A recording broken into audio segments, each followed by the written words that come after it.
سیٹی والے حروف 3 ہیں، زا، سین، صاد۔ بسم اللہ الرحمن الرحیم۔ تمام دیکھنے اور سننے والوں کو خوش آمدید کہتے ہیں۔ بلا تاخیر آج ہمارے سبق کی چوتھی قسط ہے اور اس قسط کے اندر ہم سبق نمبر 3 کو مکمل کریں گے۔ تو آپ تمام احباب سے گزارش ہے کہ اس ویڈیو کو آخر تک دیکھیں۔ جو پچھلے سبق میں ہم نے پڑھا تھا حرکات کے مطابق، اسی کو آج سبق کو آگے لے کے چلیں گے۔ تو ہم نے پچھلے سبق میں جو چیزیں پڑھی تھی وہ یہ پڑھی تھی کہ زبر، زیر اور پیش کو حرکات کہتے ہیں۔ جس حرف پر زبر، زیر اور پیش آ جائے اس حرف کو متحرک کہتے ہیں۔ پھر ہم نے کہا تھا کہ حرکات یعنی زبر، زیر اور پیش والے حرف کو کس طرح پڑھیں گے، تو اسے بغیر کھینچے، بغیر جھٹکا دیے معروف پڑھیں گے۔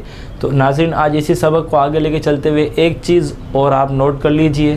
اسی سبق کے اندر الف، جب الف پر کوئی حرکت آ جاتی ہے تو اسے پھر حمزہ پڑھتے ہیں۔ تو قاعدہ اس طرح یاد کر لیجئے کہ الف پر کوئی حرکت ہو تو اسے حمزہ پڑھتے ہیں۔ جیسے اب یہاں آپ نے حرکات دیکھ لی، اس کے اوپر زبر، زیر اور پیش میں نے لگایا ہے۔ جب الف پر زبر آتا ہے تو الف زبر آ نہیں پڑھا جاتا، بلکہ اس کو پڑھتے وقت حمزہ زبر آ، حمزہ زیر ای، حمزہ پیش او، آ ای او، اس طرح پڑھا جاتا ہے۔ بالکل اسی کے سامنے میں نے جو حمزہ بنایا ہے، یہ حمزہ یہ خود ایک حروف مفردات کا ایک حرف ہے۔ تو حمزہ دونوں صورتوں میں لکھا جاتا ہے، کبھی اس صورت میں تو کبھی اس صورت میں۔ تو آپ نے جہاں بھی اس کو دیکھنا ہے اور اس کو دیکھنا ہے، آپ نے ان دونوں حروف کو حمزہ ہی پڑھنا ہے کہ یہ الف جب اس پر کوئی حرکت نہ ہو، کوئی جزم یا تجدید وغیرہ نہ ہو، جب تک یہ الف الف رہتا ہے۔ اگر اس پر کوئی حرکت آ جائے یا جزم آ جائے تو پھر یہ الف حمزہ سے بدل جاتا ہے اور پھر اسے حمزہ پڑھ جاتا ہے۔ پھر حرکات کو ہم نے پڑھا تھا کہ حرکات کو بغیر کھینچے، بغیر جھٹکا دیے معروف پڑھیں گے۔ تو آج ہم سبق کی مشق کر لیتے ہیں، تو آپ تمام احباب نوٹ فرما لیجئے۔ تو ناظرین آئیے سبق کا ریویژن کر لیتے ہیں، اور سبق کو میں نے کچھ حروف یہاں پر لکھے ہیں بورڈ پر، آپ نے دیکھ لیے۔ تو میں نے چنیدہ حروف اس لیے لکھے ہیں کہ میں آپ کو بتا سکوں اور اصل مقصد تک پہنچ سکیں۔ تو میں نے کچھ حروف مستعلیہ میں سے لیے ہیں، کچھ بغیر سیٹی والے میں سے لیے ہیں، اور کچھ سادے حروف میں سے لیے ہیں۔ تو ان کو تلفظ کے ساتھ اور جو اس کے طریقہ کار ہے پڑھنے کا وہ بتاتا ہوں، ذرا نوٹ کر لیجئے گا۔ آپ کو پتہ ہے خا اور صاد اور قاف یہ تینوں حروف مستعلیہ کے ہیں۔ تو اب اس کو پڑھتے وقت کس طرح پڑھنا ہے کہ حرکات آ گئی تو اب زبر ہے، زیر ہے، پیش ہے، تو اس کو کس طرح پڑھا جائے گا۔ تو پہلے پڑھتے ہیں خا، خا زبر خا، خا زیر خی، خا پیش خو، خا خی خو، صاد زبر صا، صاد زیر صی، صاد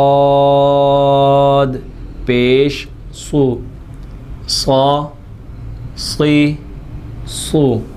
خا اور صاد دونوں حروفوں کو موٹا پڑھا جائے گا، حرکات کو بغیر کھینچے، بغیر جھٹکا دیے معروف۔ حرکات سے مراد ہمیشہ یاد رکھیے گا کہ جب ان کو پڑھتے وقت ان کی آواز نکالی جاتی ہے، یعنی خا خی خو، اس آواز کو بغیر کھینچے، بغیر جھٹکا دیے معروف نکالنا ہوتا ہے۔ صا صی سو یہ موٹا حرف ہے، اس کو موٹا پڑھیں گے۔ ساتھ سیٹی والا حرف بھی ہے تو اس کے اندر سیٹی بھی آنی چاہیے۔ اب اگلا حرف ذال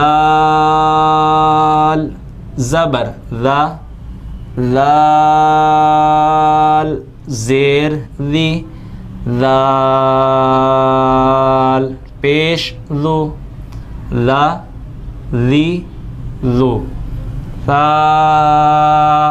زبر ثا، ثا زیر ثی، ثا پیش ثو، ثا ثی ثو۔ تو یہ دونوں حروف وہ حروف ہیں جن کے اندر سیٹی نہیں آتی، یعنی بغیر سیٹی والے حروف۔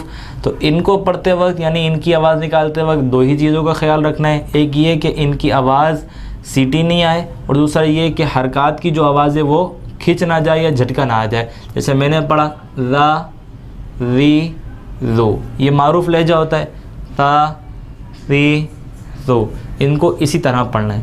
پھر اگلا حرف قاف زبر قا, قاف زیر قی, قاف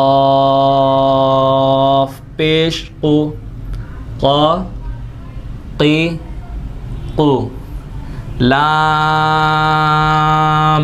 زبر لا, لام زیر لی, لام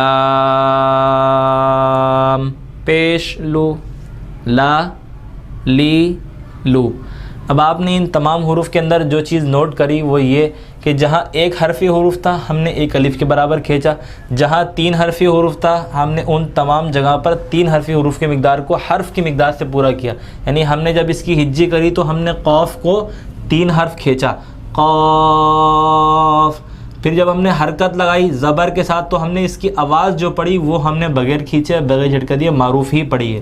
دیکھ لیجئے قاف زبر قا, تو جو حرکت کی جو آواز ہے اس کو نہیں کھینچا جاتا, اس کو جھٹکا نہیں دیا جاتا, وہ معروف پڑ جاتی ہے. جبکہ حرف کی مقدار ہمیشہ ہر مقام پر پوری کرنا چاہیے. یہ حرف کی مقامات میں سے ایک مقام ہے کہ جہاں بھی حرف آئے گا اس حرف کو اس کی مقدار کے حساب سے جتنا وہ حرفی حروف ہے اس حرفی حروف کی مقدار کے حساب سے اس کو کھینچ کر پڑھا جائے. تو ناظرین ہمارا سبق نمبر 3 یہاں مکمل ہو جاتا ہے. اس سبق نمبر 3 کا خلاصہ یہ ہے کہ آپ نے ان کے قواعد کو یاد کرنا ہے. جو قواعد ہم نے اس میں پڑھے تھے وہ میں ایک دفعہ پھر آپ کو ریوائز کروا دیتا ہوں کہ زبر زیر اور پیش کو حرکات کہتے ہیں جو آپ کے سامنے موجود ہے, زبر زیر اور پیش.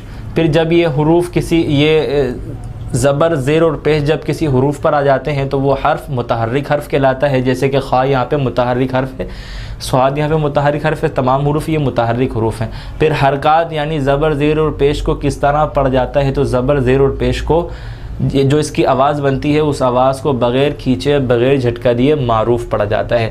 ساتھ اس چیز کا خیال رکھنا ہے کہ ان کی تمام جو قواعد ہیں جو ان کے حرفی حروف ہیں اس کو ہم نے ملحوظ رکھنا ہے. سیٹی والوں کو سیٹی کے ساتھ, بغیر سیٹی والوں کو بغیر سیٹی کے. جو حروف مصاری ہیں ان کو موٹا ہی پڑھنا ہے. پلس ہم نے آج جو پڑھا تھا کہ الف پر جب کوئی زبر زیر یا پیش یعنی حرکات میں سے کوئی بھی حرکت آ جائے تو وہ الف نہیں بلکہ حمزہ سے تبدیل ہو جاتا ہے. تو یہ چنندہ قواعد میں نے آپ کو اس میں پڑھائے ہیں.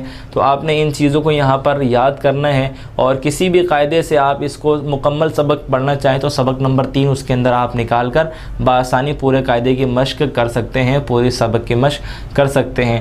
دعاؤں کی درخواست ہے. فی امان اللہ. پھر ملیں گے اگلی قسط میں. دعاؤں میں یاد رکھیے گا اور زیادہ سے زیادہ اسلامک سروے کو سبسکرائب کیجئے, اس کی ویڈیوز کو لائک اور شیئر کیجئے اور جتنا ہو سکے دوسروں تک اس پیغام کو پہنچائیے. اللہ رب العالمین اس پیغام کو ہمارے لیے ذریعہ نجات بنائے. آمین بجاہ سید المرسلین صلی اللہ تعالی علیہ وسلم.